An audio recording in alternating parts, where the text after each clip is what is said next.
bonds with a definite maturity, that is, coupon bonds valuation. We have discussed perpetual bonds, the bonds which have no maturity but only coupon rate and interest is earned forever. We've talked about zero coupon bonds, the bonds which have a definite maturity but no coupon or interest rate, and hence no interest is earned but an amount which is greater than the investment amount is received at the time of maturity. But most of the bonds which are commonly issued have both the features of coupon rate and also a definite maturity. That is, the bonds are issued for a specific period of time, after which the amount of investment is returned to the investor, which is called the maturity value, and the time period is called the maturity period. Over this maturity period, an investor gets regular interest, which is calculated by using the coupon rate, that is, the interest rate on the bond. A coupon bond is simply defined as a bond with a definite maturity and a coupon rate issued at a certain face value. To get the intrinsic value of a coupon bond, we need to have the calculation of both, that is, the intrinsic value calculation would require the interest calculation in terms of its present value, and also the present value calculation of the maturity amount that we get. So to calculate the value, first we need to calculate the amount of interest. जब हम amount of interest calculate कर लेंगे, and then we'll see that for how many years considering the maturity the interest will be received. तो उस interest की amount को हम discount करेंगे. This amount of interest which we'll get regularly till the time of maturity will form an annuity, और इसकी present value निकालने के लिए हम annuity का formula use करेंगे.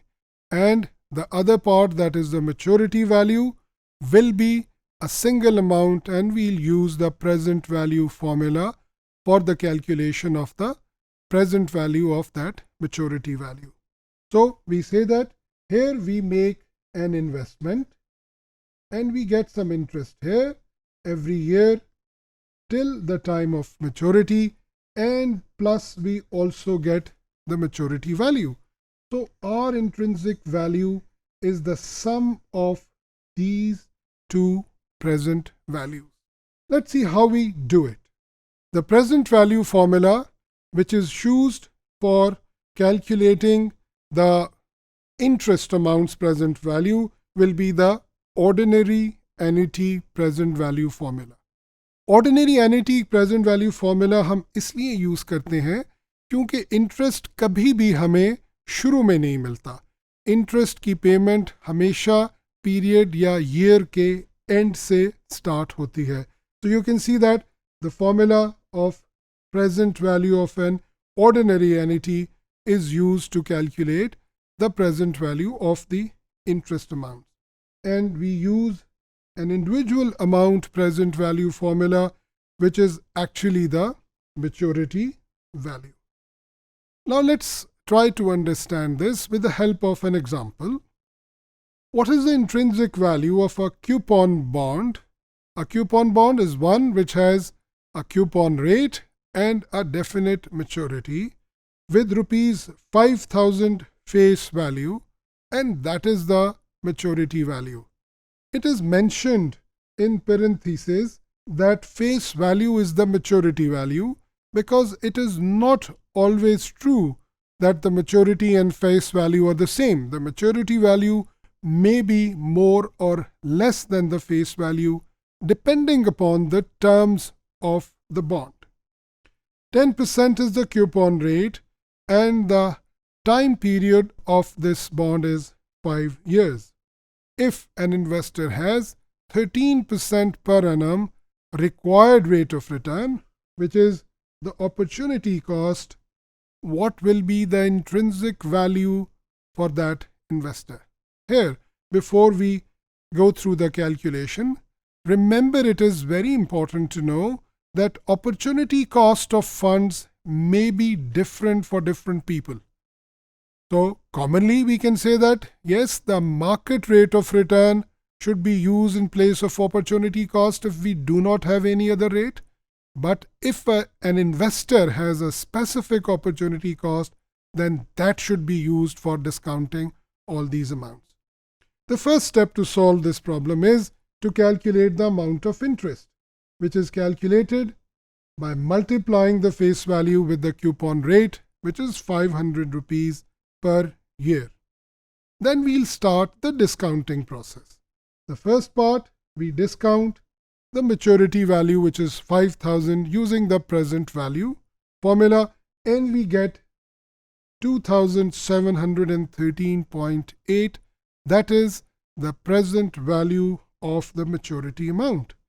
Afterwards, we apply the ordinary annuities present value formula in order to get the present values of all the interest amounts, which we get as 1,758.62. Now, the total intrinsic value of this bond is the sum of the present value of the maturity amount and also the present value of interest, which comes out to be 4,472.42. Finally, we have to make the decision. As we have seen in case of other securities, the decision will be made by comparing the market price with the intrinsic value. If intrinsic value is less than the market price, that is, market price is higher, we will not invest in this security.